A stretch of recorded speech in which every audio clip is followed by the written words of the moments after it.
guys? We're back. Exciting content night tonight. So we have two EZAs dropping. We did the video on the Tech Trunks EZA, which I think should be pretty easy. You know, extreme class time traveler category characters.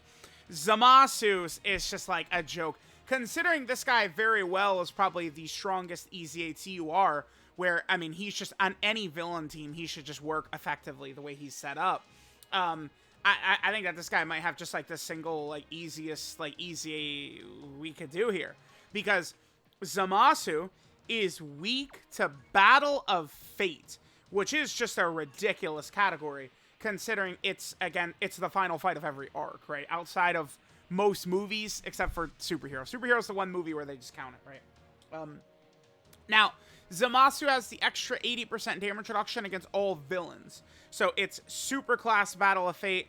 And then that leaves us with this, right? And this is why this is going to be a very easy EZA for players to get done. Because, I mean, it's all the Dokkan Fest LRs that people summon for anyway, right?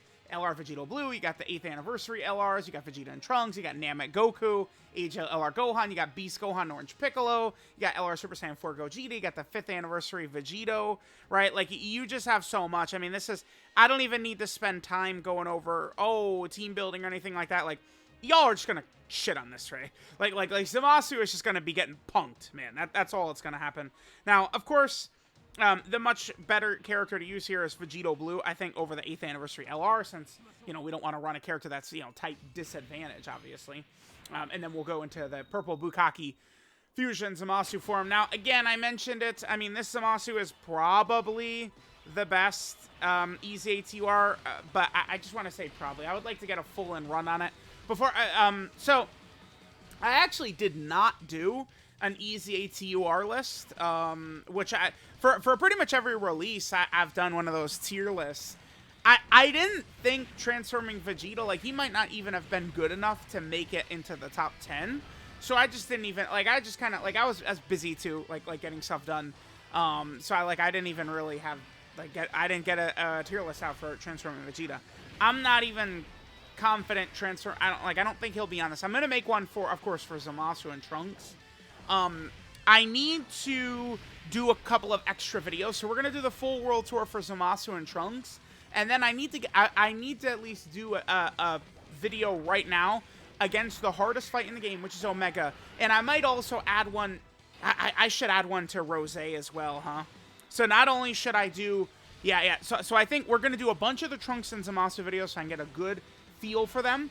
And then we're going to do 2 videos on Blue Kaioken and 2 videos on Dokkan Fest EZA Piccolo, right? We're going to take Kaioken and Piccolo into the Omega fight, which I think is the hardest fight in the game, and then Rose, which is probably the second hardest fight in the game. I'm gonna do a video for both those characters in there. Let me get like a good solid look at how they perform in there. Like Piccolo, Dokkan Fest Piccolo, he dominated up and down of the Omega fight. Piccolo is so good for that fight. Because the thing about Piccolo is you just simply cannot get caught, right? I mean, it's not completely true. Omega can damage him with his normals, but the way that fight goes, it is pretty difficult for that to happen, right? For him to actually get damaged by normals, like in the S tier Omega phase, and then you know he's not going to get caught with a super attack unless you maybe give him full dodge and put him there or something like that, just because of the way he's designed and the way his scouter works, right? So Piccolo works really well in there. I never got around to doing the video taking Blue Kaioken into the Omega fight, but of course we're going to do that. And then again, we've had the difficult content stages. Now, I mean, we should get pretty excited. Part 2 is probably going to start on the 8th, right? I would imagine the 8th is when Part 2 is going to start. So we would get, like, new stages added to the Gods and Mortal event. I think we would get the Part 2. I think the format will be the same as last year. So the next major content we're going to get, you know, we'll get, like, a new Red Zone stage, I'm sure, maybe against, like, Goku Black and Zamasu or something like that. But I think we would get the Part 2 EZAs even before the Part 2 summonable LRs, right? I think the summonable LRs still from, like, today are about 2 weeks out is when we're going to get the presumably dual Carnival LRs You know, because the 8th anniversary, Goku and Kid Gohan need a place to come back on. So it makes sense that there's going to be Carnival LRs in Part 2. And I've said this. Go back and check. I said this even before they announced the sync, that I was really thinking that that Goku and Gohan will probably just be on the banners anyway. Now that the sync is confirmed to happen, they're going to catch Global up. I would fully expect Global is going to catch a Supreme break here, and Goku and Gohan are going to be back in 2 months, right? They're going to be like some of the fastest returning major characters ever. So that's going to be good. It'll be a nice Global W right there. Because those, dude, the Goku and Gohan are ridiculously busted characters. Goku is, in my opinion, a fringe top 10 LR. Like you know, he's very strong. And then Kid Gohan, I mean, he's more so like top 15 range.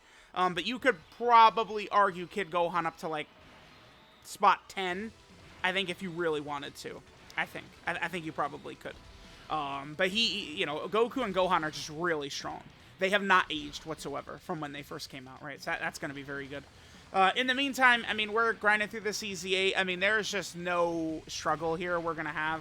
I mean, remember, Orange Piccolo is such a dominant character that it's like you just throw him on. Like, we don't need his intro. We don't need nothing. We just throw Orange Piccolo on. He's great for EZAs because he gets hit and he gives that little support buff right there.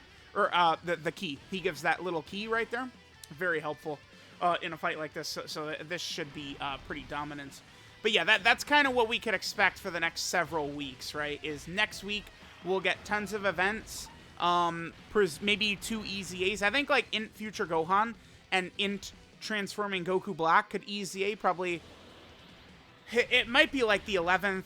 You know, they might drop the day of the Part 2, like events and stuff like that, right? Is perhaps when they're gonna come out. I think we'll get again a new Red Zone stage. You know, new story stages.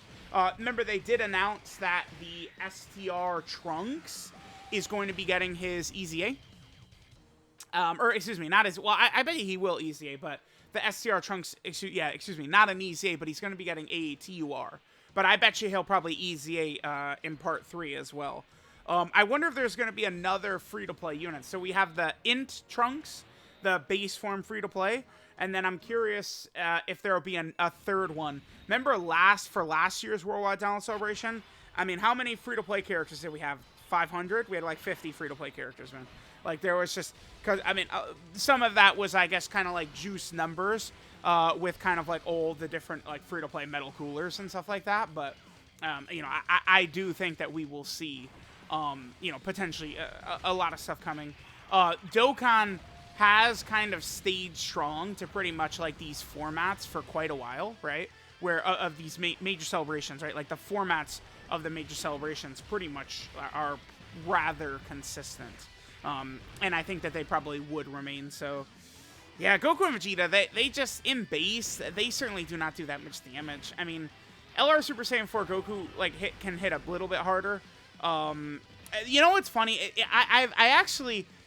the amount of discussion I see for both of these characters now, like, it's actually ridiculous. Like, these two are both really good. The LR Super Saiyan 4 Goku, and then, of course, the Goku and Vegeta. I think LR Super Saiyan 4 Goku is completely fine. Like, I don't know. Like, if they would make him stronger. I mean, they could lower the amount of hits he needs from 5 to 4 would be good. I do hate when characters have to get hit at all, right? Because, I mean, if he didn't have to get hit, I'd give him full touch, right? Probably.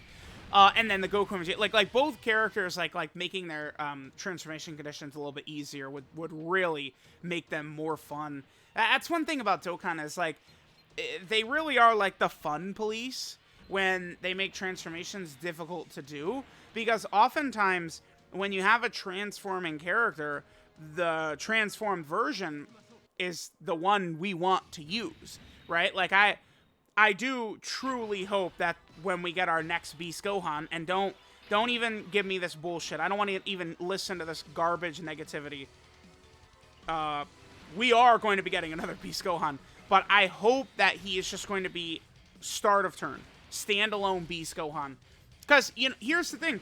I want to be able to put Beast Gohan as my profile character. Right? We can't do that. I mean, maybe one day they'll allow us to put transformed versions. We still won't be able to use Beast yet, right? Unless they gave us another beast. Even if he transformed, it would be fine. But blue, like, so again, even if they did allow you to use transform characters, then we'd be able to get like blue Gogeta and full power Super Saiyan Broly from Dragon Ball Super. Right now, we can't put blue Gogeta as your favorite character on your character profile. So I do hope that we get, just standalone, start of turn, blue Gogeta, Beast Gohan, full power Broly. Now, they gave us blue Goku and Vegeta that fused into blue Vegito, so you guys do have to understand that, they're going to give us the Gogeta counterpart as well. Go through the history of Vegito and Gogeta characters in this game, and they pretty much do like a one-to-one counterpart essentially every single time, right? Like, the only, like, I guess the 7th anniversary, like, sort of like double Gogeta, there wasn't really like a Vegito, like, sort of like counterpart we got to that. But basically, like, every other release, like every other time we got like like a Vegito character or a Gogeta character, I probably will make a tweet about this. You can one-to-one point it out. 1st anniversary STR Gogeta. I don't know, 3 months later Vegito came out, 4 months later, whatever it was, right? Then they gave us who is next? Vegito Blue comes out. And then remember that this is the end of 2016, so this is years before Gogeta Blue was even a thing. So what did they do? They followed up a couple of months later with Super Gogeta, who was Golden Week, right? And then they're like, okay, we did a Gogeta. Well, time to do another Vegito. And then for Halloween, that year, Halloween of 2017, they dropped Vegito. And then they're like, all right, well, it's been, 2 months? So time to do 3rd anniversary, which is Vegito and Gogeta, right? Like, you could actually just go through and you'll see, like, every single time they do kind of, like, mesh it up quite well. Let's do this. Damn, Key is... Could Key be any more ass on this run? What the hell? Alright, man. Damn it. I really would like to get the 8th anniversary LRs way more Key so that they could, do the crazy damage. But you basically, again, besides the 7th anniversary, you could do that exercise with Vegito and Gogeta, and it's like every couple of months, like, you would get sort of like a corresponding version of each character, right? It's like, maybe an outlier was Physical Vegito Blue, or, yeah, probably Physical Vegito Blue, because the thing is, like, the Tech Vegito Blue, who happened for New Year's of 2017, they didn't really drop another Gogeta to match him, but then a year later for New Year's, I guess you could almost scoot this to they ended up doing it, New Year's of 2018, right? They ended up doing Gogeta Blue because he was created for the Broly movie. So that's going to be very interesting to see. I think even this next year with Heroes, I feel like we're very likely to see, I think, full power Super Saiyan 4 Vegito. They got to do Super Saiyan 4, like a full power Super Saiyan. Like, he's such a clinch, man, because the EZA this year is going to be Super Saiyan 4 Vegito. So then giving us full power Super Saiyan 4 Vegito would make a ton of sense. And I think we could see the Evolution Blue Gogeta show up as well. We could see some of those characters show up, like Super Saiyan 3 Rose, like Timebreaker, Super 17, like the Berserk Dark Energy controlled Blue Vegeta. Like, there's like a bunch of those kind of like characters that we could sort of see, which really would be quite interesting. Although, remember, they never did give us... There was a card in Dragon Ball Heroes that was super good. I remember he was really good in the Heroes game that came out for Switch. It was like the Berserk Dark Energy Super Saiyan Goku, right, from the Cumber like fights. And they never did drop him in Dokkan. That would have been a cool... I wish that they would kind of just throw in some random characters from other sets, right? Like, so, like, I would love, Golden Great Ape Gogeta. And, like, like, baby possessed, like, super baby Trunks. Like, it was, like, super baby 1 Trunks, right? Like, shit like that would be really fire to actually have in. Just kind of, like, again, sort of those random other characters. So, there we go. So, we have it completed. There we go. We got stage 30 done for our boy Zamasu. Now, real quick, let me back out as well. I do want to point out these missions as well that we have. So, remember that there is a sub-EZA character for Zamasu that is going to EZA as well, and it is the Gowasu and Zamasu. they actually have their sub EZAs as well right now, right? Gowasu and Zamasu. And so they gave us these nice missions. So we can go ahead and grab these missions right here. These are just the typical EZA missions. A couple of extra stones. We'll definitely take that. And then we head right here, and then you get the medals that you need right there to actually go ahead and EZA the sub EZA characters just by completing the stages. So just by getting the stage 30 of Zamasu's EZA, you get all the medals you need to actually go ahead and EZA physical Gowasu and Zamasu. And then, of course, for Trunks, you could do it with Int Mai. So that, I think, is a really, really nice change. So let me know what you guys think of the Trunks and Zamasu EZAs. Thank you guys for watching. I love you guys, and I'll catch you guys next time.